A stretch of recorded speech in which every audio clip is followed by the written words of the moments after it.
پیغام د هر مسلمان لپاره اوریدل لازمي دي او پکار ده چې تاسو دا پیغام تر هر مسلمان پورې شیر کړئ او ورسوئ.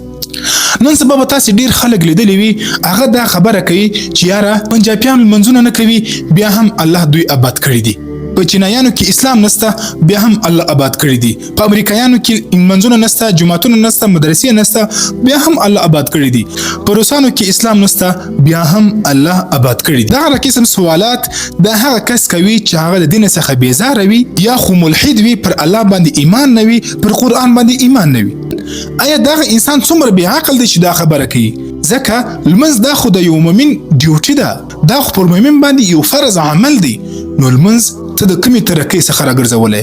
لمونځ ته د کومې کامیابۍ څخه راګرځولی؟ تاسې په یاد دی که هیر دی پر دغه سپین باندې دغه کوم چې سپین یو ملک دی پر دې سپین باندې مسلمانانو 800 کاله حکومت کړی دی. هغه مسلمانان چې مدرسې درلودې لمونځونه کول. نو خرابي په لمانځه کې نه، خرابي په تا کې ده. ځکه زما او ستا لمونځ ما او تا ته د کامیابۍ لاره راښیي.